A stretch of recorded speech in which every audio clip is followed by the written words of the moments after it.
So some people have asked me to make a tutorial on how to make crazy piston door animations, just like this one you are seeing on your screen. To do that, you'll have to download Fancade on your phone. So you will launch the application, and then you'll have to find the game I made.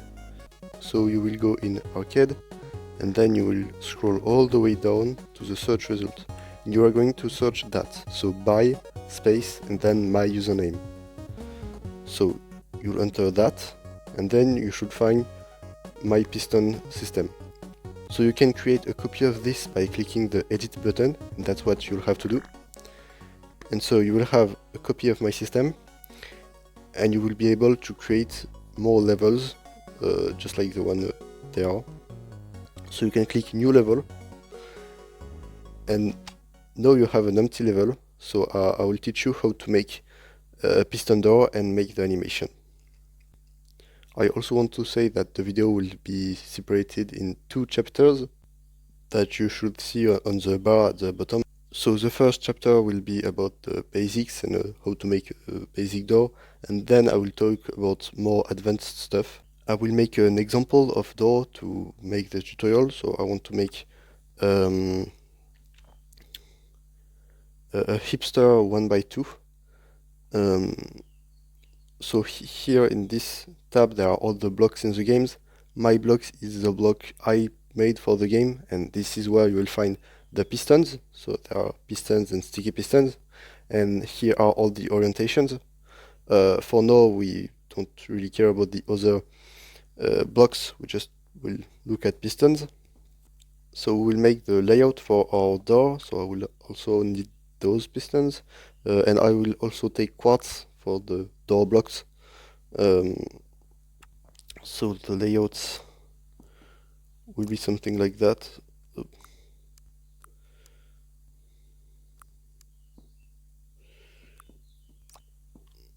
Like this, so this piston will retract that block.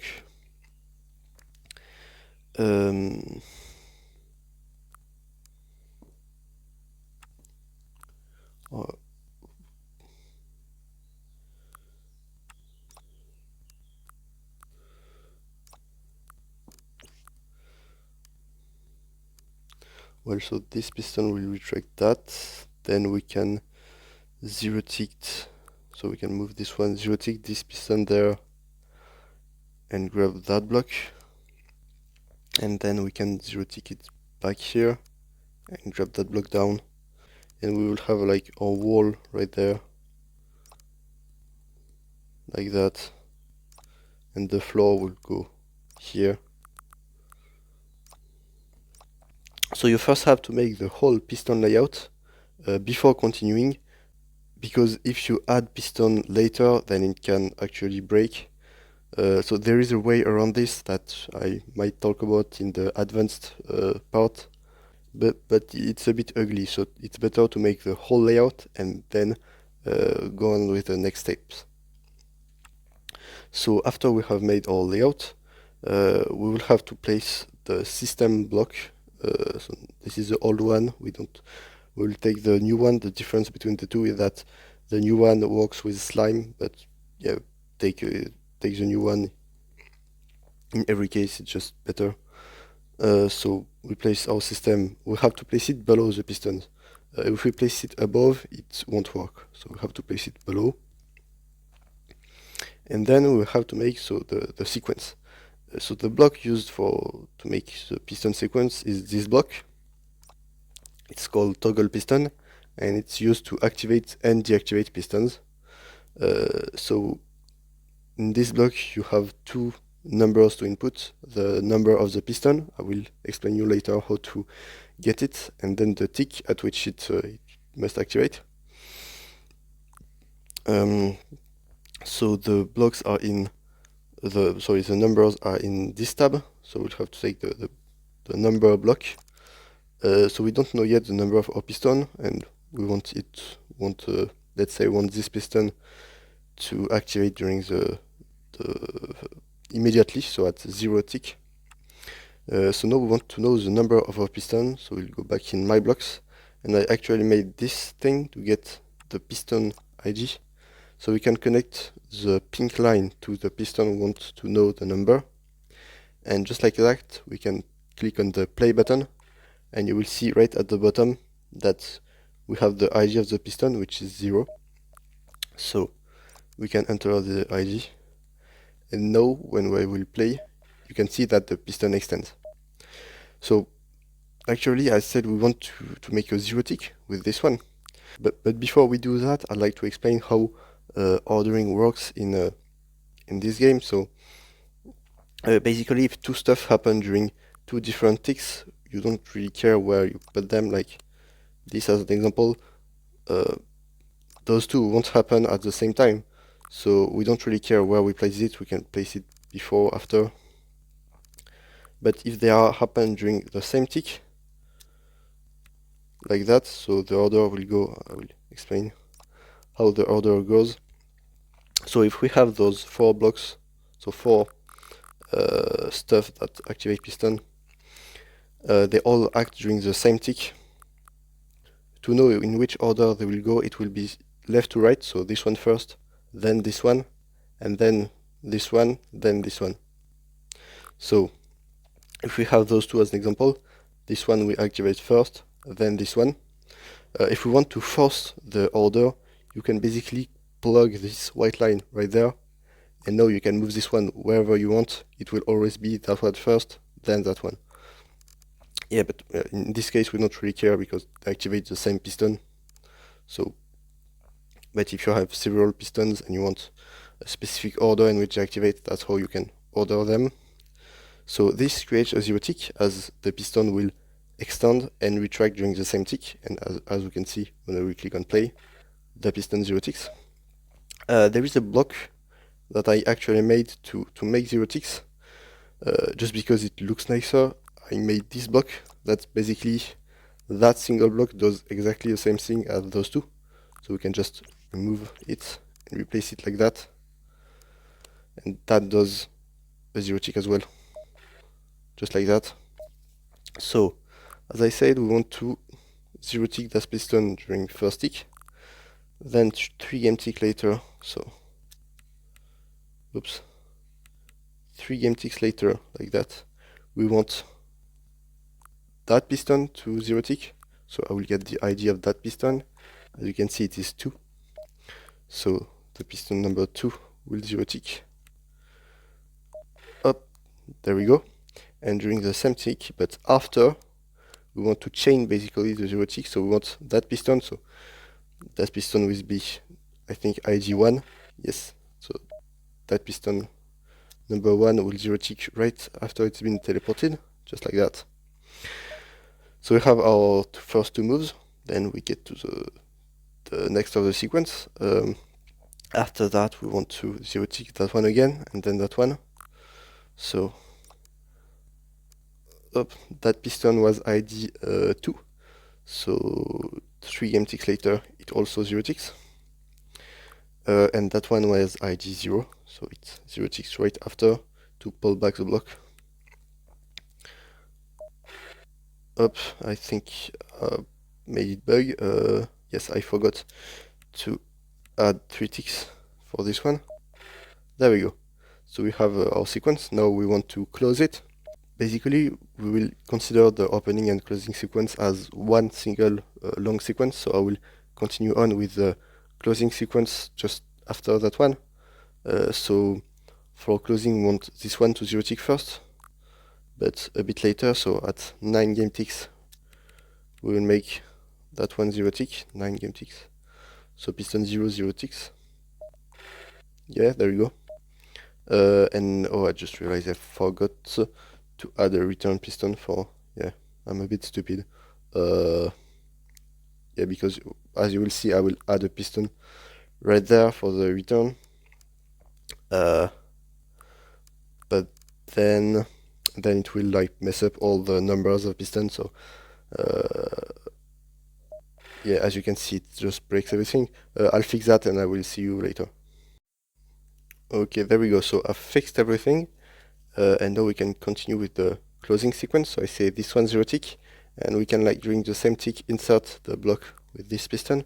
So that piston ID is 0, I suppose. Yes, so this is a new 0.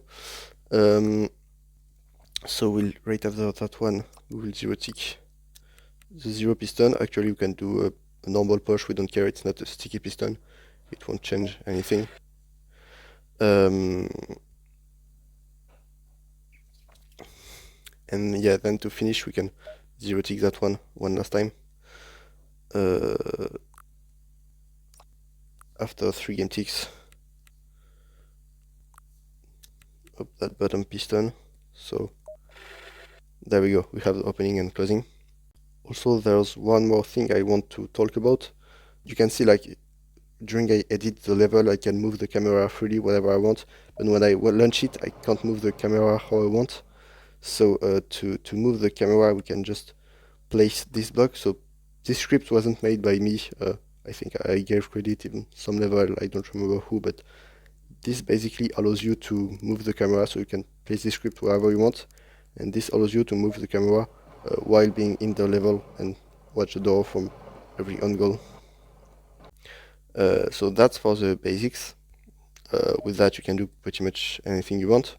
But then there are a few things you might want to do. First thing is that you want your animation to like loop. It will be pretty cool. So to make your animations loop, you have to override basically a variable that I have in my level.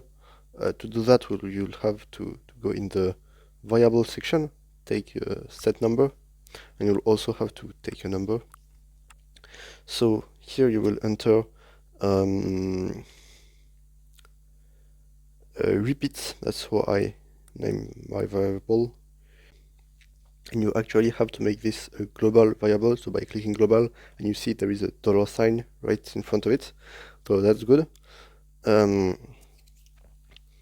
So then you can override this variable, and here you have to write a number in ticks, so you can see my latest action takes place at 12 ticks, but it's actually a piston 0 ticks, so it takes another 3 ticks, so it finishes at 15 game ticks. So we can repeat after 15 game ticks. I write that down, and now when I will launch this, actually you have to make sure that executes before the other stuff. And yeah, you can see the animation loops. So that's pretty cool. Also, when we place this like that, actually this overrides like every single frame that action is done. We actually need to do it just once. We can do it by just going in the control option, taking that place sensor, and basically what that does is that when you connect it like that, so you connect this like that, and it makes it so that this code only executes when only on the first frame, like when I click on this button. So yeah, you can do that. That's just a little optimization. So yeah, you place this right between the code and the other stuff you made, so that still repeats. Then you might, another thing you might want to do is make this in slow-mo. So also I can delete this, I don't need it anymore. So you can do, what you can do is actually leave this level, enter that level called settings, and then you can edit like your speed just like that, then get back to the other level here, click play, not edit, play, and then it should be in slow-mo. Yeah, you can see. But there is another way to do this if you want to override this, because here, as you can see in the editor, it's not in slow-mo. What you can do is basically override the speed variable. So to do that, you place another variable, and you will replace this by game speed. So that's the name, and you make this a saved variable. So there is an exclamation mark in front of the name, just like that. And here you have to place a number between 0 and 1, as an example 0.3, and now it will be in slow-mo. Yeah, it's a bit buggy. I think it's because you actually have to put all of this before the game script. Yeah, okay, that's better. So yeah, so you put everything before the script. Yeah, you can place it before the piston or after, it doesn't matter, it have to be like execute before the script block. So yeah, so that looks good. Then another thing you might want to do, in this door it might be better if we actually start with this piston being extended and not start with the zero tick. But however, there is no default extended piston, so we'll have to do a very special stuff. Basically, so to do that, we'll have to place and just move everything down. There you go, because you'll have to place this after the pistons, just like that. So we want to basically extend that piston right when we start the play button, but we don't want that action to be repeated, because we just want to be like extended when we start, and then it just doesn't extend every time the door, every time like that repeat stuff. We don't want to repeat the extension of that piston at the start. So to do that, we use a special script block called direct toggle. So this one, you can see it looks a bit like that one. However, there is not the tick option, because that one actually activates right when this thing is toggled. So we want to activate it just right once. Sorry, we want to activate it just once during game start. So we actually place it like that. So yeah, we place it like that. So it's that piston was ID number 1. So we just place the ID right there, and so it will make that this piston only extends once, and this block is not affected by the repeat thing that we made earlier. And so this makes that the piston 1 extends when we start and it doesn't do it later. So if I remove that stuff as an example, you can see it extends right at start. So then we only need a retraction there, which is done by using this block. And now we only, yeah, you see, so it did a zero tick because basically during the same tick that thing activates before everything, and then that thing activated because it's set at the zero tick. But if we loop it, we will see that it will be extended. So what we can also do is that for the last action of this block, we can actually replace the zero tick with a normal extension, just like that. And now you will see that it changed a bit. It just does an extension and then a retraction, just like that. That's a bit more clean, and so we needed that thing to like make it so it's extended by default. Yeah. So there's a third variable you can override to make your own stuff. It's the max block moved. By default, it's set to 12, which is the vanilla Minecraft stuff. It's the maximum number of blocks that can be pushed by a piston, but you can like set it to pretty much everything. So it might lag, but if you want, you can make a door that can push 100 blocks, because why not? It's fun. Also, feel free to talk to me on Discord if you have any issue with the system. I will be happy to help you fixing anything. So this is it for this video. I hope you enjoyed. I made this video on my second channel because, well, first of all, my first channel is a French channel, and also this is a much lower quality video than my other videos. But if you are French, you should definitely check my actual channel. I make cool stuff on there. So see ya.